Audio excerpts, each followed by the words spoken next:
Hello गोला तनी प्रणाम करे तनी आप सब कैसे माने जा जरूर बताइए। आज हम उपस्थित बानी एक महाकुंभ स्पेशल सोहर या भजन लेके, जो कि बड़ा ही अच्छा बा, बड़ा ही सुंदर बा। तो जरूर सुनी जा और लाइक करी जा, शेयर करी जा, और चैनल पर नया बन गए तो सब्सक्राइब करी जा और एक प्यारा सा कमेंट करी जा ताकि हमरा अच्छा लगे। और बताई जा जरूर कि गीत कैसन लागल हो, कैसन ना लागल हो। और एक बात और कि आप सब में से जरूर कमेंट करब जा कि कौन कौन कुंभ गइल है नहाए और कौन कौन ना गइल है।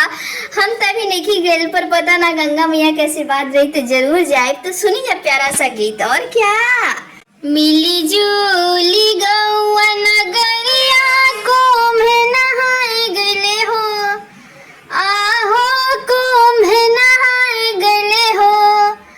ये गंगा मैया साधो संत आइले स्नानमा देखे के मनवा मिलल सा लागले हो। ये गंगा मैया साधो संत आइले स्नानमा देखे के मन मिलल सा रहे हो। मिली जुली गौआ नगरिया कुंभ नहाए गइले हो, आहो मैया कुंभ नहाए गइले हो। आहो मैया साधो संत आइले स्नानमा देखे के मन मिलल सा भइले हो। आहो गंगा मैया साधु संत आइले स्नानमा देखे के मन मिलल सा भइले हो। कई साल बाद लागल कुंभ नहानवा हो, ए गंगा मैया कुंभ नहानवा हो। कई साल बाद लागल कुंभ नहानवा हो, ए गंगा मैया कुंभ नहानवा हो। ए गंगा मैया मिली जुली गइनी स्नानमा घटनावा नहीं जानते रहनी हो।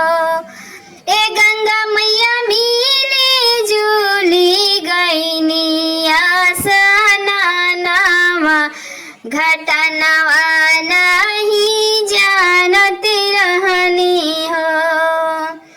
ए गंगा मैया मिली जुली करनी स्नानमा घटनावा नहीं जानते रहनी हो। संग में नहाई करी दान पुनः होना, संग में नहाई करी दान पुण्य ना हो। ए गंगा मैया दान पुण्य ना हो। ए गंगा माई पूरल नाही मानामा के आसावा, तभी छी गइले लासवानु।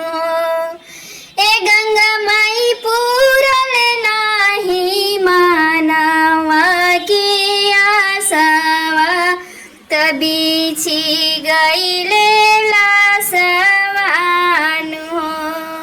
आस्था के मन में ऐसन उठेला लहरिया हो, ए गंगा मैया उठेला लहरिया हो। ए गंगा मैया के तना डोरिया पैदल लोगवा चले नहाए खातिर संगम हो।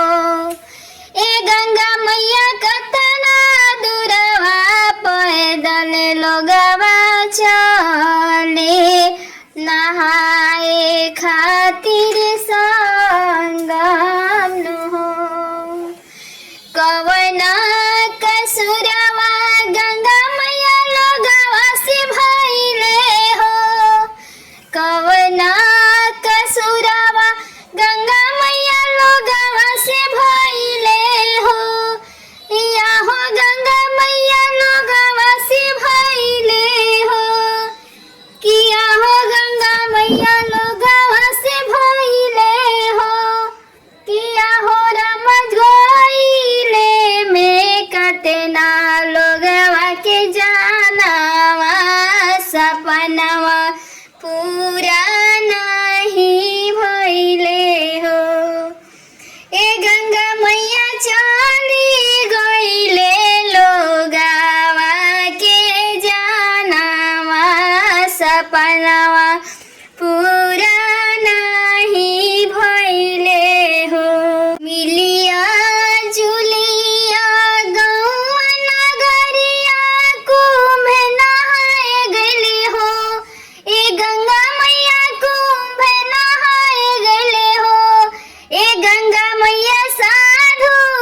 में